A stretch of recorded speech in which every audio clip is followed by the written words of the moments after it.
Jadi candi aslinya fungsinya itu sebagai bangunan suci untuk ibadah, baik candi Buddha maupun candi itu asli bangunan candi. Seperti orang Kristen bangun gereja, orang Islam bangun masjid, itu asli. Ya, itu asli bangunan candi. Nah, ada yang mengartikan candi itu dari kata candika.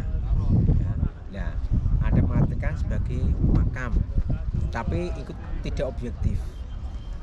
Kenapa? Karena ya makam itu kan biasanya ada abu jenazahnya atau ya, dulu orang meninggal terus dimakamkan.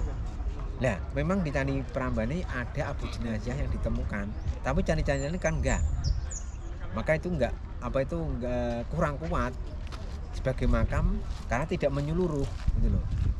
Memang di Candi Prambanan ini pada saat dibongkar di bawah patung Siwa itu ada sumur kira-kira 13 meter. Ada prasasti bernama Siwagera, uang terbuat dari logam, tulang-tulang binatang, ya, abu jenazah dari raja. Nah, maka ada yang mengartikan bahwa candi itu sebagai makam karena menemukan abu jenazah dari raja, tapi tidak keseluruhannya.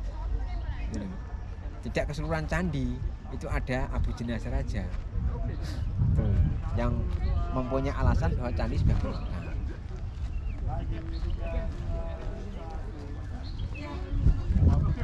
Nah, asli bangunan candi tanpa perekat ini.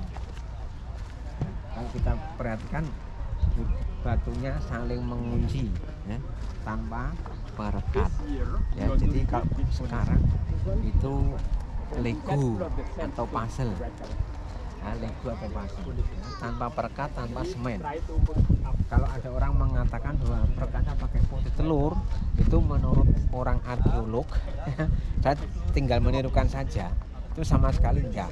Karena orang arkeolog sudah menyelidiki bahwa tanpa perekat apalagi putih temur. Memang ada candi yang menggunakan perekat namanya Wajralepra, tapi tidak semua. Seperti Candi Kalasan, ya, yang di pinggir jalan raya kalau kita mau ke arah Jogja dari Solo, itu ada Candi Kalasan. Itu pun candi Buddha tertua karena prasnya berangkat 779. Yaitu ditemukan namanya Wajralepra. Jadi di jerat-jeratan ini ada Wajralepra, yaitu semacam perekat yang dibuat dari tanah liat dicampur dengan batu bata merah ditumbuk, lantas ada getah-getah dari pohon seperti pohon karet dan sejenisnya. Itu namanya Wajralepra. Tapi tidak semua candi. Nah, namanya pendapat kan bisa saja. Aslinya sama sekali tanpa perekat, saling mengunci kalau Lego, kayak Lego atau puzzle. Nah, sekarang renovasinya sudah ada tambahan semen, batu baru dan beton. Maka bangunan sekarang itu lebih kuat daripada sebelumnya.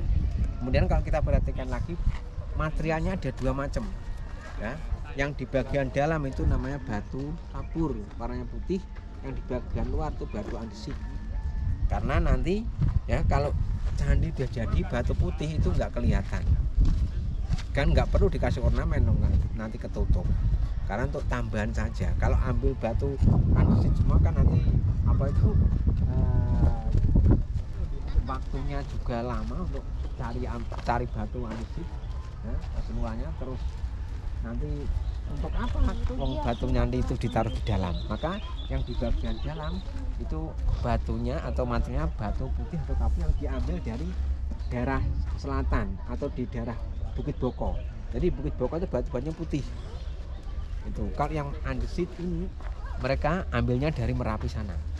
Di sebelah barat itu ada sungai namanya Opak, dulu sungai itu lebar dan curam. Yang mereka ambil batu dari Merapi sana. Nah, dulu kan Merapi kan terkenal, gunungnya gede, banyak batu-batu. Yang dipilih namanya batu andesit, terus diangkat oleh orang dulu, ya, dengan perahu atau kapal kalau musim hujan. Itu logikanya seperti itu. Nggak tahu persis, cuma logikanya seperti itu.